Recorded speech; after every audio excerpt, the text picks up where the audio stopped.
আসসালামু আলাইকুম দর্শক, welcome to night story 11 YouTube চ্যানেলটিতে।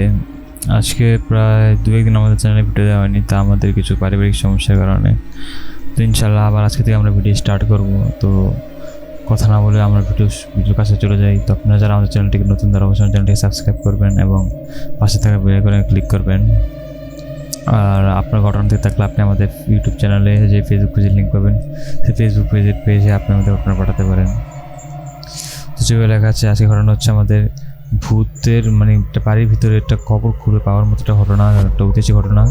এই ঘটনাটা আজকে আমি আপনাদের মধ্যে শেয়ার করবো। তো যেভাবে লেখা আছে, যেভাবে পড়ছি, বেশি কথা না বলে চলুন আমরা ঘটনার দিকে চলে যাই। যেভাবে লেখা আছে আমি সেভাবে পড়ছি।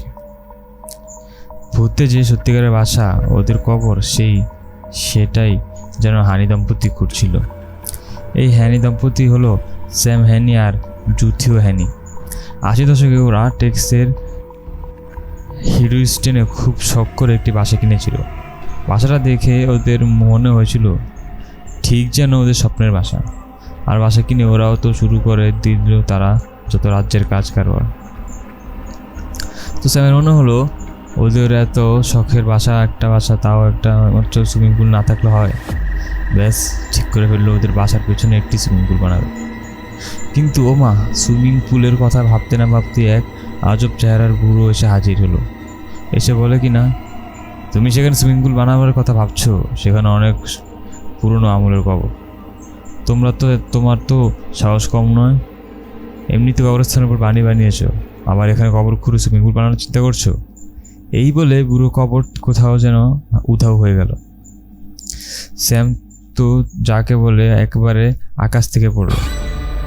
এখানে কবরস্থান থাকলে বাড়ি বানানো হলো কেন? কখনো শুনেছেন কবরস্থানের উপর বাড়ি বানানোর কথা? তারপরে বুড়ো যখন বলল খুঁড়ে দেখতে সমস্যা কোথায়, ও একটা কোদাল নিয়ে খুঁড়তে গেল। একটু পরে কোদাল কিসে যেন লাগে, দেখি কি পাইন কাঠ। হাত দিয়ে উপরে মাটি ছড়িয়ে দেখে সত্যি একটি কফিন। খুলে দেখলো ভিতরে একটি অঙ্কালের মতো কি যেন দেখা যাচ্ছে। পাশে আরেকটি খুঁড়তেই দেখা গেল আরেকটি কফিন।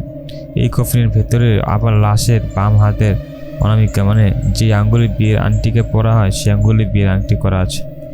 সঙ্গে সঙ্গে সে শরীফকে খবর দিল। ভাবছেন শরীফ হচ্ছে এই থানার দায়িত্বপ্রাপ্ত পুলিশ। এসে দেখে গেল এ তো অনেক পুরনো কবর, বেশিরভাগ হাড়গুলোই গেছে। যাও আছে তারা অনেকগুলি ধরতে না ধরতেই গুঁড়ো হয়ে যাচ্ছে। আশেপাশে ঘুরে গেল, আর অনেকগুলো কফিন পাওয়া যাচ্ছে। তার ওই আজব বুড়ো সত্য কথা বলছিল। এখানে অনেক আগেই আমলের একটি কবরস্থান ছিল। কি আর করার, শখের সুইমিং পুলের চিন্তা মাথা থেকে ঝেড়ে ফেলল স্যাম। কিন্তু মাথায় তো একটা নতুন পোকা ঢুকছে। কাদের এটা কবরস্থান? কবরগুলি বা কাদা? এই কবরস্থান ঘুরে দেখতে হলেই বা কী করে? খোঁজ নিতে জেন্সপার নট বলে এক লোকের খোঁজ পেল স্যাম। সে অনেক আগে এই বাসায় থাকতো। তার কাছ থেকে জানতে পারলো শুধু তাদের বাসাটাই নয়, আশেপাশের অনেকগুলো বাসাটাই তৈরি হয়েছে পরিত্যক্ত আফ্রিকান আমেরিকানদের কবরের উপরে। আফ্রিকান আমেরিকান কাদের বলা হতো জানেন তো? যেসব আমেরিকান আফ্রিকা থাকতে গিয়েছিল ওদের বলা হয় আমেরিকান আফ্রিকান। আর আগেই তো ওর বেশিরভাগই যেত দাসী হয়, কেননা আগেই ইউরোপে আমেরিকায় সাদা মানুষেরা যে কালো মানুষের দাস হিসেবে ব্যবহার করতো সে কথা জানে না বুঝি।